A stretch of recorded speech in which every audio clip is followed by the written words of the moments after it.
Dear John Wayne, I'm writing you for guidance. I want to know how to be a real man. Ever since I remember, I've been trying to fill your shoes, but it seems pretty hopeless at this point. You left me the complete image of ideal manhood. I just can't measure up. Your pictures surround me everywhere I go like carrying thick cement, but I can't wrap my head around it. It's not you, it's me. I'm sorry, but I can't fill your shoes. I own a rifle, a pocket knife, and a toolkit, but I'm just not gritty enough for real manhood. First off, I can't throw a football, and I've never won a fight in my life. My hands are soft. I don't hack up sawdust when I cough. I've never killed a bear. In a lot of ways, I'm a failure. I can't do the sex thing either. Kissing a woman makes me nauseous. It's all pretty pathetic. My hands are too soft. When I'm digging holes, I get blisters and rip my hands up. When I punch my walls, my knuckles bleed. And when I get really mad and scream, it's because I never stood up for myself when it really mattered. I've let people walk all over me my entire life, Mr. Wayne. It's all very pathetic. I keep digging for one last message from you about what kind of man I should be, but all that's left of you is your image and film stock and the screed on your tombstone. Fuerte y Formal. Mr. Wayne, in the Alamo, you said that a man should strive to make himself worth the life of pain to the mother that bore him.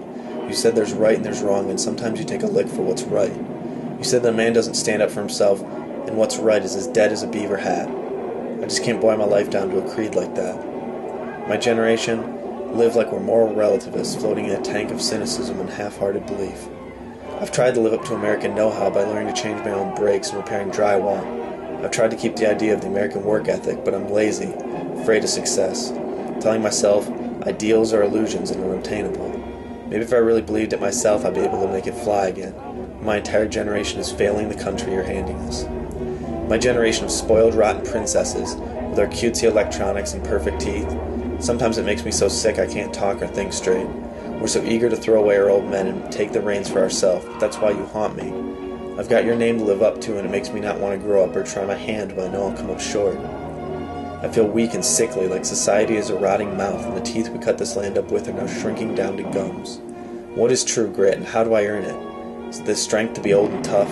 Is it the courage to watch a way of life die out? Is true grit a word of caution against youth?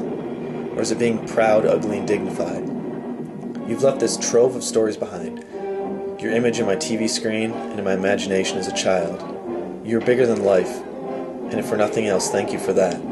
Mr. Wayne, you represent the way things were back then, when the light of progress wasn't measured by the shadow of who it left behind, when life didn't have to be a utopia to feel right. America wasn't free. Every picket fence was white because violence and bigotry kept it that way. We dropped napalm on villages when your generation was running the show. Still, I can't get out of my head the idealism you embodied. I want to love America, Mr. Wayne, but maybe I'm not as strong or as patient as you were. Maybe that's my problem. I'm so wrapped up in ragging on the America that I hate that I never stop to love the America I love. Maybe a man has to love his country to really feel like a man. Maybe when I'm your age, I'll understand.